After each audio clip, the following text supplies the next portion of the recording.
Good morning, Ms. Navarez. Can you hear us? Yes, can you hear me? Yes, ma'am. Thank you.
Morning, everyone.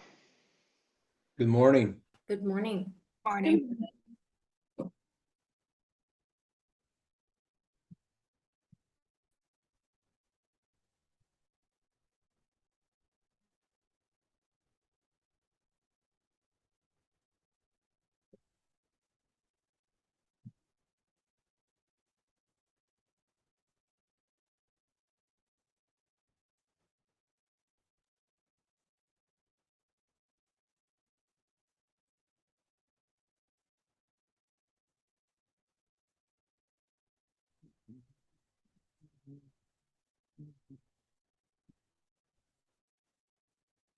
That makes me feel better.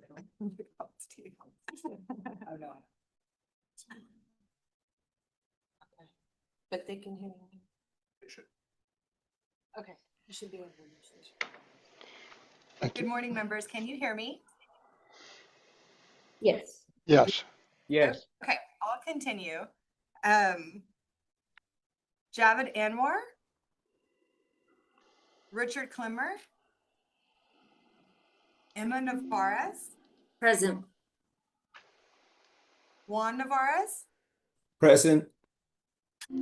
Ashley Thomas, Present. Welcome Wilson, present, Daniel Wong, present. Lisa Cantu. Present. Please record in the minutes that we have a quorum. Morning, everyone. good morning. Good morning. Before we begin today's meeting, I would like to invite Commissioner Rosser to provide his remarks on some of the agenda items that we'll be discussing today. Commissioner? Thank you, Ms. Hawk. Good morning, board members, higher education leaders, and stakeholders joining us today. Especially appreciative of our board's willingness to schedule this special called meeting, discussion, and consideration of proposed rules designed to expand higher education access and support community colleges in their mission to improve outcomes and help students earn credentials of value.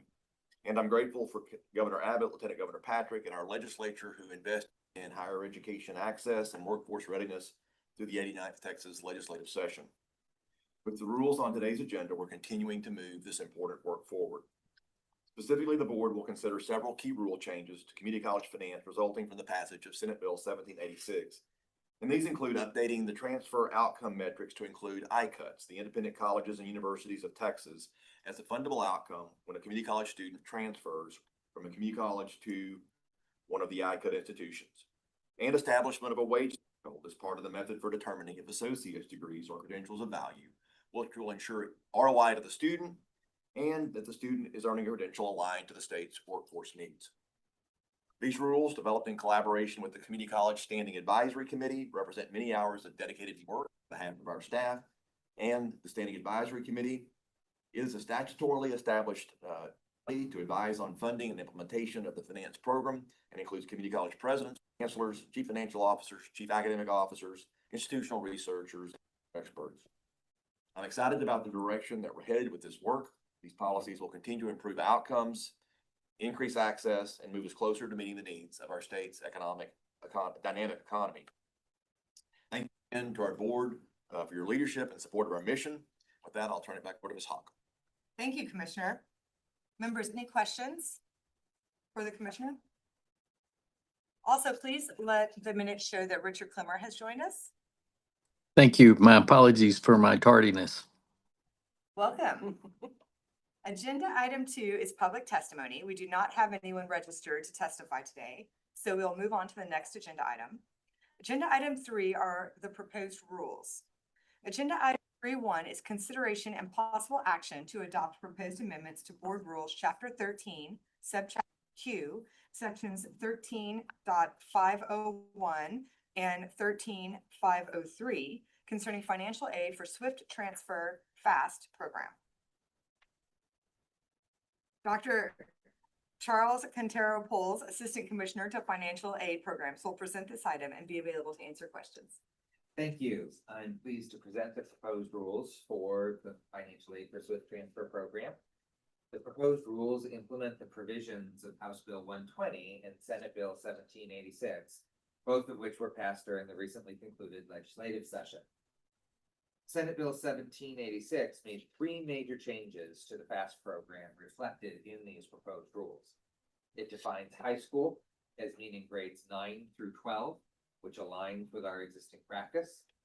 It allows students who are educationally disadvantaged in the current academic year, but who were not in any of the prior 4 years, to enroll in dual credit at no cost under the program. And it extends eligibility to the program to high school students within the Windham School District, which operates within the Texas Department of Criminal Justice prisons throughout the state. House Bill 120 extends FAST eligibility to a narrow set of students who have already graduated high school, but remain enrolled in a campus designated as a Pathways in Technology Early College High School, or PTEP, or in a school district participating in a Rural Pathway Excellence Partnership. The proposed rules implement these changes and provide additional guidance to institutions regarding their responsibilities in collecting data and making eligibility determinations under the program. These changes are effective starting with the upcoming school year.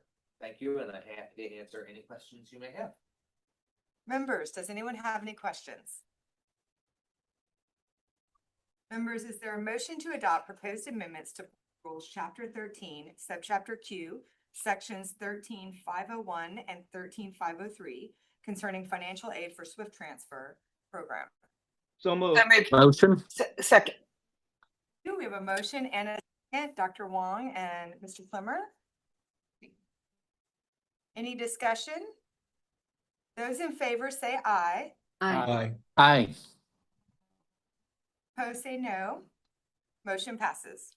Agenda item 3.2 is consideration and possible action to adopt proposed amendments to Board Rules Chapter 13, Subchapter R, Sections 13-522, 13-524, 13-525, and 13-527 through 13-529 concerning public, state, junior college finance program reporting, audit, and over allocation. Mr. Chris Fernandez, Senior Director for Community College Finance, Resource Planning, will present this item and be available to answer questions. Good morning, Chair and board members. I'm Chris Fernandez, Senior Director for College Finance, and I'll be providing an overview of agenda items 2 through 6. Those rules relating to community college finance. These rules are proposed both to implement SB 1786 and as policy improvements developed in collaboration with Public Junior College Standing Advisory Committee and stakeholder groups. Excuse me, I'm having can we have him speak up? It's getting pretty faint, the signal here. Is everyone having the same issue? No, we'll project. Thanks, Juan. Thank you. We don't have mics, so. Agenda item 2, proposed amendments to subchapter 13R relates to data reporting, audits, and over allocations in the community college finance program. Next slide, please. There are 3 primary features of the current rule that amendments would address. Financial reporting deadlines that previously did not allow the agency to meet certain federal deadlines, a lack of clarity around data retention requirements, and when our formal data reporting error process applies to data corrections, and an open-ended potential liability that the agency would face when an institution corrects historical data. We had originally proposed to align reporting deadlines for financial data on December 31st for compliance with federal reporting. However, based on unanimous public comments from stakeholders regarding the feasibility of that change, staff recommend that that amendment be withdrawn. The Department of Education has assured us that Texas will receive annual extensions on that reporting deadline, making our current deadline work. The amendments would also specify the records retention period at 7 years after the last payment made with the data in question, which aligns with the agency's proposed timeframe for recovering overallocated funds. These amendments would also make several changes to reduce administrative burden in our data processes and limit the potential for corrections to previously applied data from requiring additional funding from the state. Chapter 13R lays a multi-stage process for correcting what's known as a reporting error. The process requires a series of notifications, commissioner review and approval, and an appeals process. One amendment clarified that this process applies only to data that is a direct input to the funding model, and that other data corrections are not required to be made in this way. The proposed amendment would also create a timeline for data corrections. After reporting new data for the prior year, which occurs mostly between November and January, institutions would have until May 1st to correct data used for funding purposes without going through the full data error reporting process. After May 1st, seeking a data correction would review under that process. This allows us to treat the data as presumptively locked, so that it forms a reliable basis for calculating funding for the upcoming year. The amendments would also limit the period in which corrections to an institution's data reporting could result in additional funding. That limit would be 1 year after the certification deadline. Correction of erroneous data is still required after that point, but could not result in additional funding. Slide, please. Under allocations from other types of errors, such as calculation errors, would result in additional funding through the end of the 2-year closeout period for an effective fiscal year, thus limiting the agency's liability to disperse additional funding for prior years. If data errors cause a funding over allocation, that amount could be recovered for up to 7 years, and the data retention amendment is a possibility.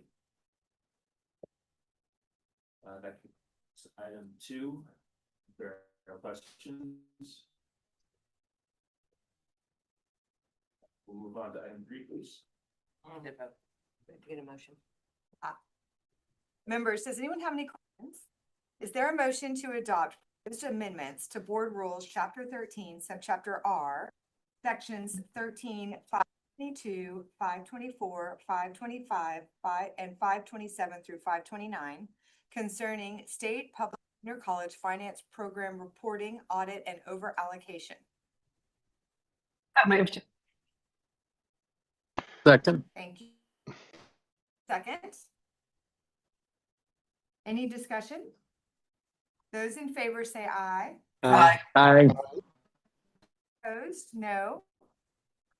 Motion passes. Agenda item 3.3 is consideration and possible action to adopt proposed amendments to Board Rules, Chapter 13, Subchapter S, Section 13-564, concerning the Community College Finance Program, base and performance tier methodology for fiscal years 2025. Mr. Fernandez will present this item and be available to answer questions. Thank you. Item 3 concerns proposed amendments to Chapter 13, which currently governs methodologies in the Community College Finance Program, such as only apply to fiscal year 2025. Slide, please.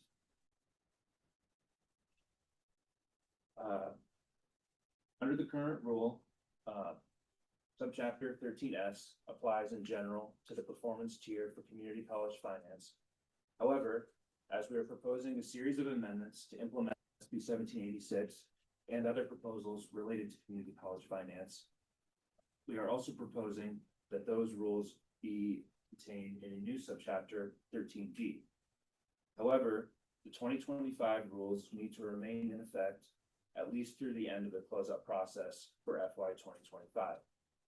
The simplest solution is to make the subchapters specific to each year, and the proposed new subchapter for 2026, 13B, is item 6 in the agenda. Which is summary. Members, does anyone have any questions? So I have a Is question. there a So motion? I'm sorry. So please. so we'll repeal this amendment after 2025. Is that correct? Can you hear me? Chapter 13S, After 2025. after. Yes, after the closeout period for 2025, it could be repealed. We'll repeal that. Okay. All right. Got it.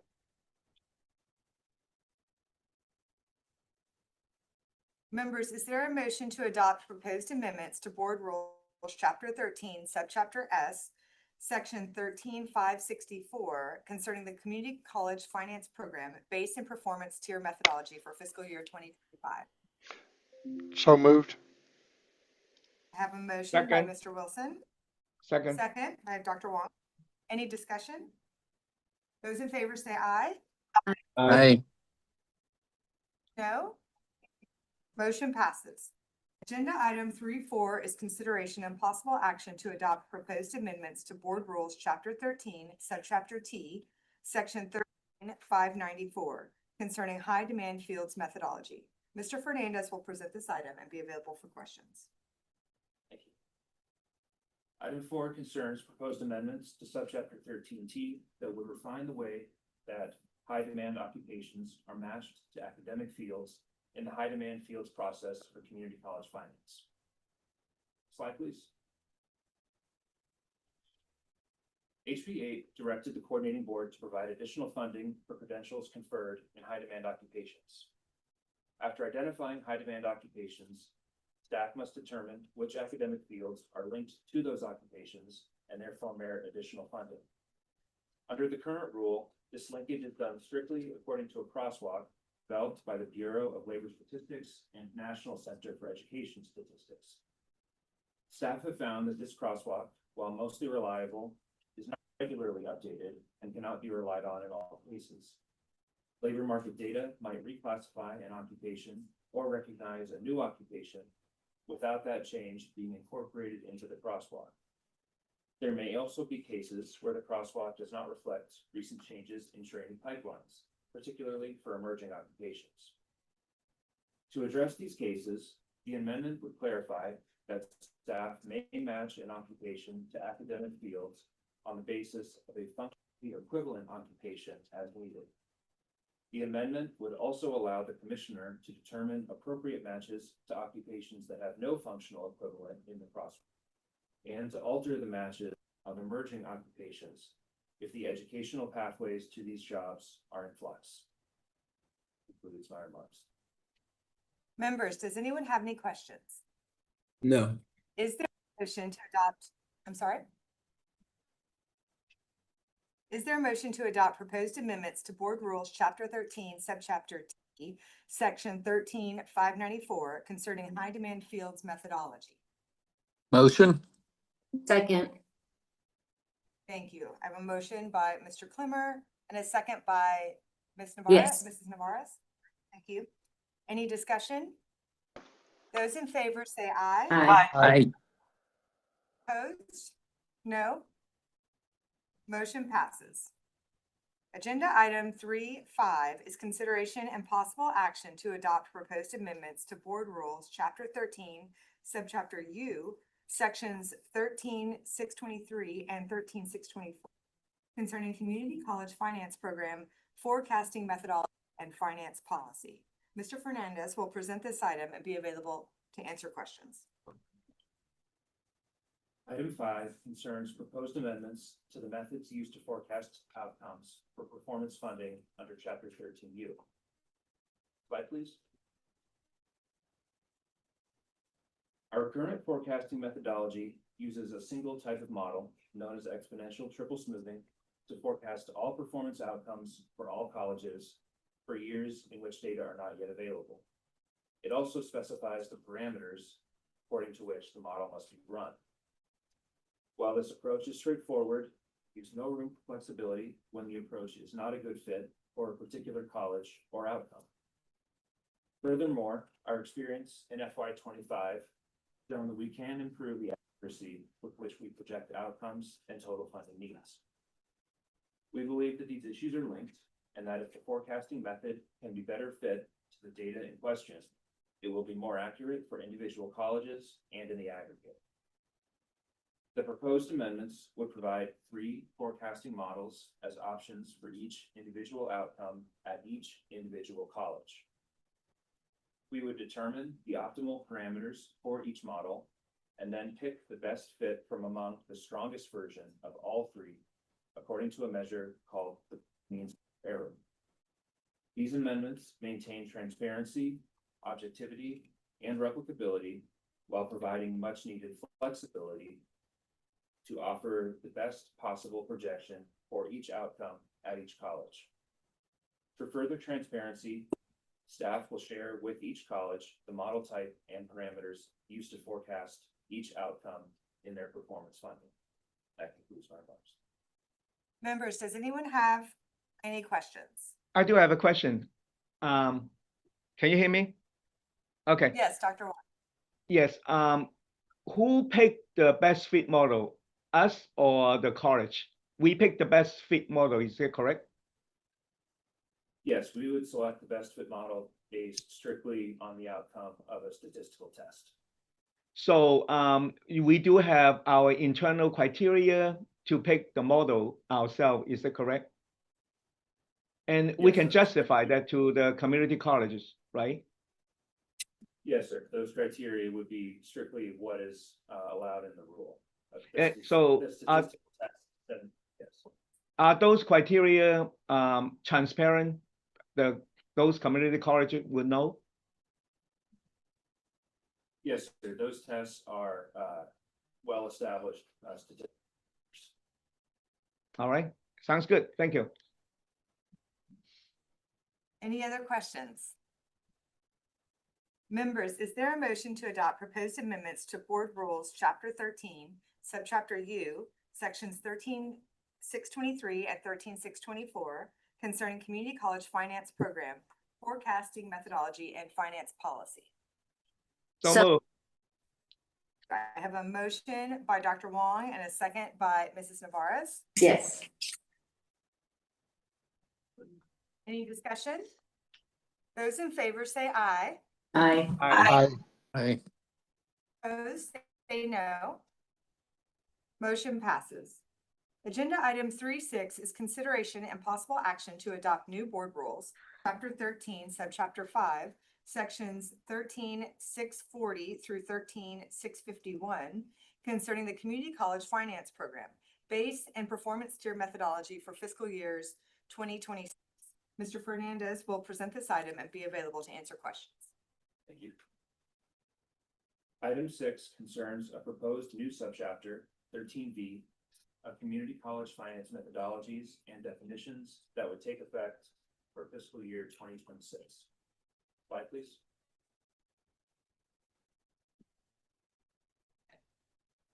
While the subchapter is new, it is based on a clone of the current FY25 rules under 13S, with several substantive changes, including those required to implement SB 1786 from the 89th regular legislative session. SB 1786 requires immediate changes to the way credentials of value are defined for the associate degree. Whereas the current definition is based only on the median student achieves a positive return on investment within 10 years, the new definition would require that the median of an associate degree program achieve both a positive return on investment and an individual self-sufficient wage within 5 years. We calculate the individual self-sufficient wage based on Texas Workforce Commission data. SB 1786 requires that transfers to private or independent universities are eligible for community college performance funding. That change is also proposed here. Another proposal developed with substantial stakeholder collaboration would limit performance funding to one award per type per student per year. That is, a college could receive funding for only one OSA, certificate, associate degree, and so on, conferred to the same student in the same year. The new chapter would also make ineligible for funding credentials that are earned earlier than May 1st, prior to the year for which they are conferred and reported. Combined with restrictions on the ability to earn new funding based on data corrections under amendments to Chapter 13R, this change would ensure that funding continues to incentivize the delivery of education and training. It should also encourage colleges to minimize the time and obstacles between a student completing their academic requirements and receiving their credential. A final proposal would ensure that students are not inadvertently double counted as both transfer and co-enrollment attainers, and would require the collection of co-enrollment program memoranda of understanding to better validate co-enrollment outcome. That concludes my remarks. Members, does anyone have questions? Is the exemption for healthcare and education, is it for both? Does it exempt both items or just one of the items, positive ROI or $30,000 per year? When an associate degree is in education or healthcare in certain fields that we've mapped to those areas, it would be assessed according to the 10-year test currently used for other credential types. So Why did we- it does have to pass the test, or are they exempt from having to pass those two tests? It has to pass only a 10-year return on investment test. Okay. Thank you. I have a couple questions. Why did we exempt those two from the 30K a year wage? I believe that was explicitly in SB It's in 1787. 17, but for workforce needs, so high demand and the critical healthcare workers and education workers play, so we don't want to. You guys are not coming through very clear, so you may want to speak up a little more loudly. I asked why we exempted those two from the median, living wage requirement. It was because in the bill in SB 17, they were exempted from this legislation because of the workforce needs in those areas. My second question, have we done any modeling to understand how much adding this secondary requirement affects the number of credentials value? Is it a significant number who would have a positive 10-year ROI and not meet independent living wage median by 5 years? We have, I don't know those numbers offhand. So there's 6 associate degree categories, academic categories, that would no longer be funded as credentials of value. Wow. Students could still pursue those degrees, and colleges can still offer those degrees. And the credential of value calculation is a legal calculation, so it is possible for those associate's degrees to return to credential of value status. Students pursuing those credentials upon hitting one of the other fundable outcomes, so whether it be transfer, for example, then that would still be. This is just pertaining to the performance year of the community college finance. Just the credential of value calculation, funding on that basis. And is that 6 out of 16? Dr. Troutman? Say that one more time? Is that 6 out of 16? That is correct. So it's going to be arts, agriculture, biology, communications, culinary arts, and psychology. And then out of the 6, 2 of them were exempting. Yes, so education and then health. But health hits both requirements, so Okay. it's just a case Okay. situation. Okay. So it sounds to me like 7 out of the 16 don't make the requirement and 9 out of them do. That is correct. Yes, but we're It's- going to fund 10. Yes, and so the challenge is that with the and statement, they hit the earnings outcome at 5 years, but they're not breaking even with 5 years. So there's opportunities for the community colleges to try to lower the cost so that they could potentially come back into the model at a later date. So for example, so for example, biology breaks even at 6 years. So if they were able to work with their students and lower costs and break even at 5 years, it would come back into the model at a later date. Oh, I misunderstood. I thought we were still having the Oh, sorry. 10-year positive ROA and within 5 years. So that's really the barrier. Okay, got it. And I Thank just want to you. clarify, Chair, the statute provides that the board may designate them as credentials of value regardless of whether they meet in health or education. Okay, It is permissive, not mandatory. mandatory. Yeah. Thank you for that clarification. Okay. Any other questions? Members, is there a motion to adopt new board rules, chapter 13, subchapter 5, sections 13,640 through 13,651 concerning the community college finance program based in performance tier methodology for fiscal year 2026? Motion? Yeah, second. Thank you. I have a motion. And I have a second by Mr. Wilson, a motion by Mr. Clemmer. Any discussion? Mr. Clemmer, are you on? I cannot see you. Yes, I am. Sorry. I don't know. I'm sorry, we have to have our video on. Yeah, Yeah, sorry. we have to have, yeah, that's okay. We just have to have you on if you're gonna move. Yes. Thank you. Sorry. Gotcha. Thank you. Any discussion? Those in favor say aye. I, Those opposed say no. Motion passes. Thank you. Agenda item 3.7 is consideration and possible action to adopt new board rules, chapter 20, subchapter B, sections 2030 through 2034 concerning free college application week. With Doc- that, Dr. Brandon Griggs, Assistant Commissioner for College and Career Advising, will present this item and be available for questions. Welcome. Thank you. With the passage of Senate Bill 2231, this subchapter establishes the requirement for public institutions of higher education to waive undergraduate admission application fees during pre-college application week in Applied Texas. As required by Texas Code 61.0731, this requirement begins this fall with pre-application week occurring October 13th through the 19th. That concludes my remarks. Members, does anyone have any questions?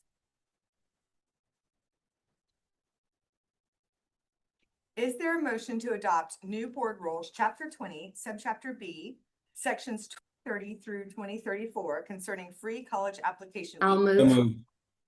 Oh, Motion by Ms. Navarez and a second by, Mr. Navarez. thank you, Ms. Navarez. Any discussion?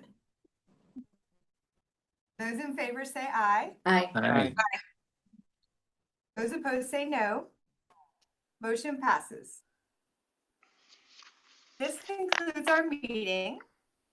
The time is 9:33 a.m. Do I have a motion to adjourn? So moved. Second. I have a motion by Dr. Wong and a second by Ms. Thomas. Members, all in favor say aye. Aye. Thank you all for joining us this morning. Thank you. Thank you.